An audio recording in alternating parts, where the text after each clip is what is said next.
It's Friday, Feedback Friday, the feedbackiest day of the week. Ha! It's Feedback Friday, lots of feedback. Get into it because there's a lot of different types of feedback, and I want to try to do as much as I can because some people asked some really great questions this week. So I want to jump right in. The first one was the Mountain Monday video on assumptions, and people really engaged with this material. I was really happy. I love it when you guys actually get in and start thinking about it and sharing your own experiences and extrapolating. And the first comment I want to talk about is somebody who talked about assumptions when it comes to poverty. And this is amazing because it's true. We've talked about this before on this channel, but that was a while ago. So, it's grown quite a bit. So a lot of people probably missed it. But we talked about the fact that, the biggest privilege thing or what have you is class. And everything else, race, gender, all that, la, la, la, la, box checking, right? It all comes down to class because money can help you buy your way out of some of the other pitfalls when it comes to this stuff. Now, granted, there are, visible stereotypes that prevent people from, wealth, but a poor white person doesn't really have it any less crappy in some ways than a poor Latino, Black, Asian person. Poverty is poverty, right? There's poverty in rural America like people haven't seen. It's like something out of a movie. It's crazy. I've traveled, to places that are not North America as well, and I've seen absolute poverty as opposed to relative poverty. And they're really different kinds of awful. I mean, I know not everybody here listens to, that watches, is from the US. It's people from all over the world watching this. And that's one of the things that I try to do a mix of game stuff as well, because I also know that purchasing power in certain countries is radically different from the US. So, that full priced game around the world is a lot more, as a much bigger chunk of a person's monthly income than to an American. Somebody asked a question. I'm trying to parse this for brevity. When you have to make assumptions for self protection or in your own self-interest, getting yourself out of a bad situation. And this is actually a really good question because the reality is that, okay, you don't assume they lie, but you don't assume they tell the truth either. And that's sort of where, because the question is, where do you draw the line? For me personally, I don't think, if you can't trust someone, if you can avoid associating with them, avoid associating with them. I know sometimes you can't because of work. I'm not talking about that. At that point, you really have to work on boundaries. And boundary setting is so hard. It's something that is an issue in gaming communities because of the number of people who have bullying in their background.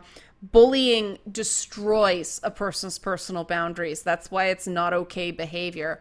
And so this is a complicated thing, and setting that boundary there's a real art and a skill to it, and it's just a practice thing. If there's somebody at work you don't trust, you don't have to give them opportunities to screw you over, and there's some artful ways of not doing it, because something like that, a direct confrontation with them, is an opportunity to screw you over. I'm a big fan of not associating any more than I have to with people I do not trust. I also believe trust is earned. I think you sort of start neutral. You don't start with like 100% trust. It's not like a health bar, right? You don't start with 100% trust. It's more like a reputation in an RPG, right? You guys know how this works. You start off neutral. And if you do good actions, you get, positive reputation.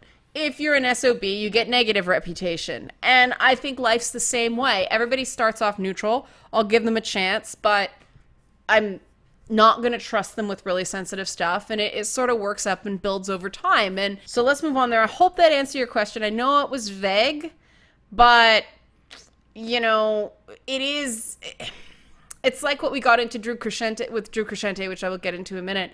There are no easy answers to this thing. There's a lot of nuance. There's a lot of shades of gray. So that's just my 2 cents there. Somebody else talked about a lot of people really engaged with this, you know, negative assumptions thing. And one person made a really awesome comment about how these assumptions are turning, you know, social media into a garbage fire. My metaphor, not theirs. Again, I'm parsing. But they pointed out that it's contributed to this online environment where no one can ever be wrong or change their mind. A lot of people, I've seen it, they respond to things claiming it's for the greater good when it's actually just a personal comfort thing. Something makes them uncomfortable, so it's bad, as opposed to something makes them uncomfortable. They should not be forced to engage with stuff that makes them uncomfortable. And that is a big difference in my analysis of games compared to others that do similar work to me, is I make that distinction. But let's move on. Someone asked me, which was not really connected, but one person asked me, can I outline the differences between the third and fourth wave feminists in terms of doctrines? That's a good question, because one of the things about fourth wave feminism is that some people have defined a fourth wave of feminism as the internet activism phase of feminism. And that is the fundamental difference between the intersectionalist, individualist approach of third wave. Now, the thing about third wave that is not well understood, because most third wave stuff is screamed at you through a bullhorn, is that the split between second and third wave was, second wave was advancement of women as a class, stuff like Title IX, equal pay for equal work, equal access, stuff like that. Actual, you know, the first wave was about suffrage and all that stuff. You guys can watch my Gamer's Guide to Feminism videos. I updated the playlist so they're all in the same spot now. It's all there. We go through all this stuff. But third wave gets messy because it splits from, these are the things that will benefit all women, to a realization that that didn't quite work, and different women want different things, and different things make them feel good, different things make them feel bad. And the big challenge for people working in the third wave of feminism is that you have to create policies that give maximum freedom to individuals. So third wave got really messy because different types of women wanted different things. And from a policy perspective, that's very difficult. You know, part of freedom is allowing people within reason to do things that might be bad for them because it's their choice. And this is where we get into stigma, and this is a very complex conversation. So we'll move on because we've got a lot of other stuff. I'll be really quick about the mean comments video. I'm glad a lot of you guys got it. For those of you who are concerned, no, I'm not going to make a regular habit out of that sort of thing. If one goes sideways the way that one did, I'll have some fun with it, because that was an unusually large amount of dumbassery.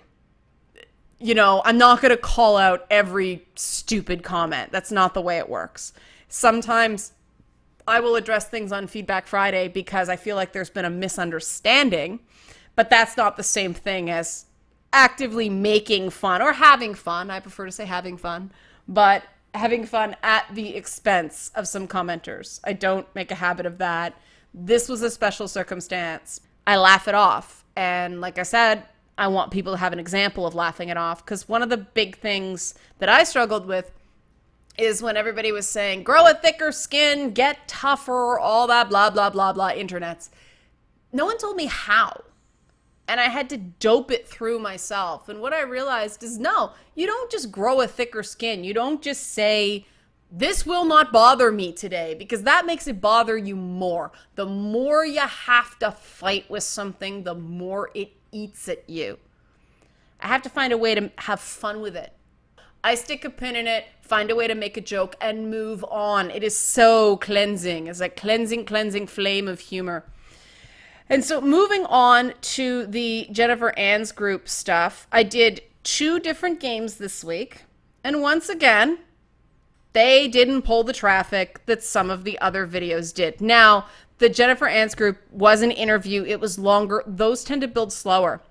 But I do want to address something that people said about, I didn't like this because you talked about details of the games and I couldn't follow it.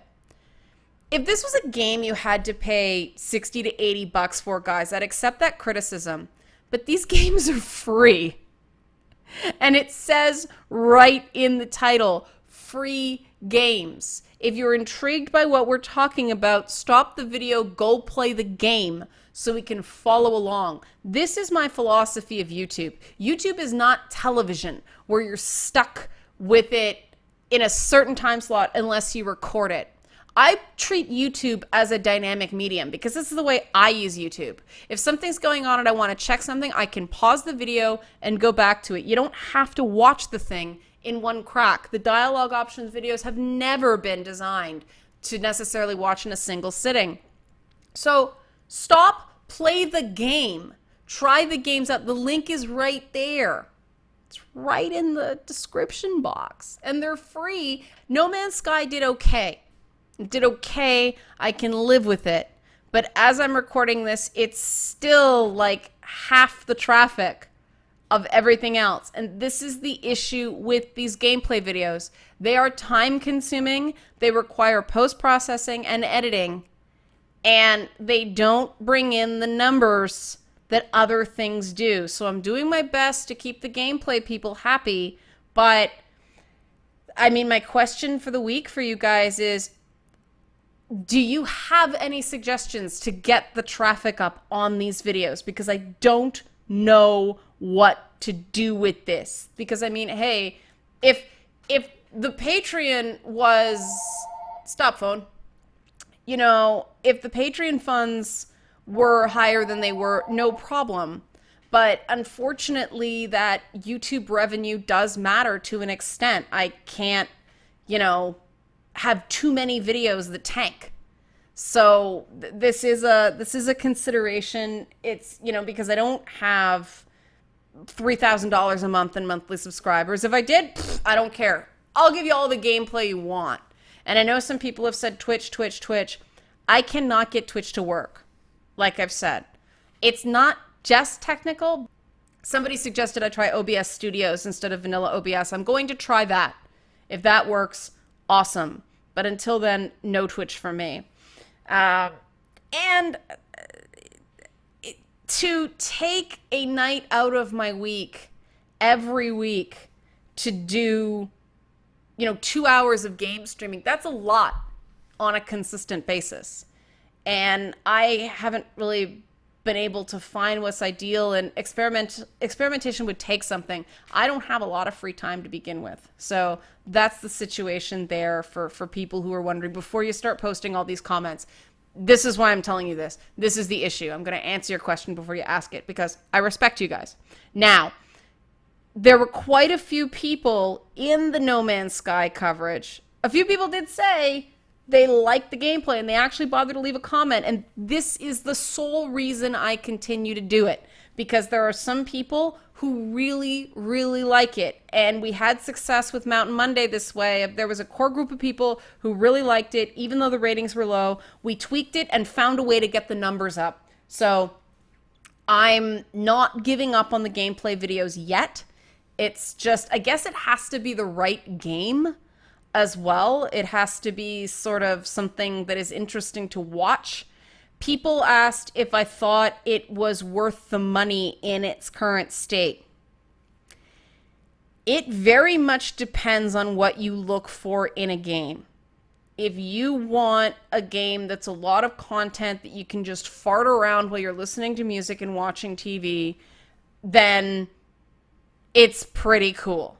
You know, I described it to one person as it's the longest tech demo I've ever played. And yeah, people commented that procedurally generated stuff doesn't tend to look very good. Sure, it's not up there with some of the other games today. And there are some goofy physics, especially with the big resource towers.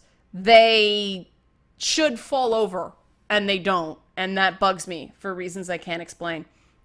But if you're looking for any sort of story, it is very hard to see. There is a narrative, but it's flimsy. Like flimsier than the middle of Fallout 4 flimsy.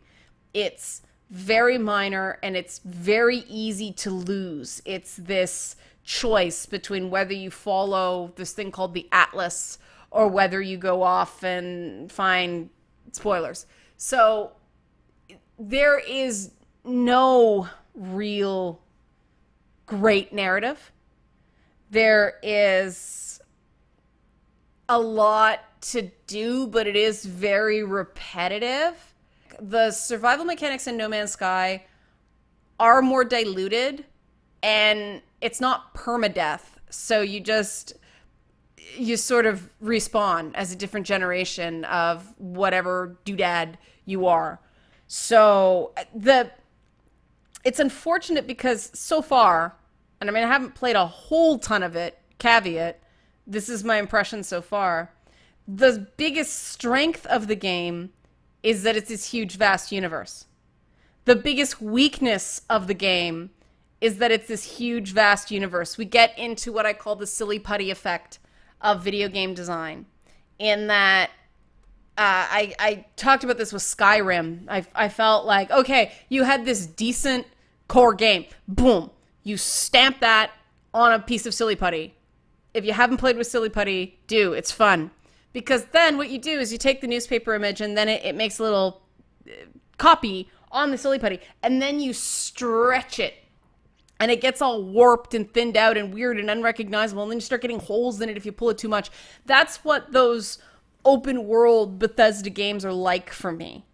And No Man's Sky is even worse than that. It's like a silly putty donut. There is so much you can get lost in. It's like chapter 1 of Watch Dogs. You know, it's just sensory overload, and you're like, you spend all this time just hacking, and trying to determine if the driving really sucks, because the driving really sucks in Watch Dogs. But you forget that there's a plot of the game, and a lot of people got stuck in chapter 1 and didn't go on to what I thought was actually a pretty compelling story because there were just too many distractions. It's like that, but you know, your character doesn't have a face. None of the aliens you encounter yet have faces. The creatures look like variations of each other. So you have sort of the base kit of the creature generations. And then there's just little variations on a theme. And I find the online features drop out a lot. And that's kind of annoying. I don't know what they do, because they were on for a very brief period and then they stopped working for me. Now, I do want to update you guys on the story about the review copies thing, because I did get a review copy. They were sent out. And the review copy notes that the embargo lifted on the 8th, I believe. I couldn't do it right away because I had an interview scheduled that day. But it did say that if you played the game before the embargo lifted, you'd miss out on a major patch that actually added features to the game. So I think part of the reason they didn't send out a ton of review copies is because it wasn't the complete game. And so people would have been judging something with a lot of content missing. Now, If that was the case, I wish they'd have communicated it, because day one patches are not terribly uncommon, especially for games this big. So if this was the reason that they held back review copies until the game launched, then that's innocent. There's no conspiracy there. They're not trying to avoid bad reviews. I also think that the vastness of the universe, that sense of, oh yeah, there are other people playing here, but you very rarely see them kind of thing, I think that that would have been lost if, because the big problem in reviewing anything multiplayer before the game is live is because the universe isn't populated. You need other players to get the full experience. And if that's not there, then you're not getting the whole thing. I very rarely review multiplayer for that reason, because before the game launches, to the general public, you're getting a sanitized version. You don't have to worry about server loads. You don't have to really see balance and matchmaking with other types of players. It's just that small group that has advanced press copies, and that's why you won't see multiplayer in many of my reviews. There are some companies, like Gears of War is great for this, that will do sessions so you can try out the multiplayer. But you know as well as I do, that's not the same as playing with real people in real environments, and that's why I tend to only do single player reviews. But that is the feedback for the week. That is your questions answered. You guys have a question. Help me out with this gameplay content, guys. Like, please give me your suggestions. All right. Happy weekend. See you on Monday.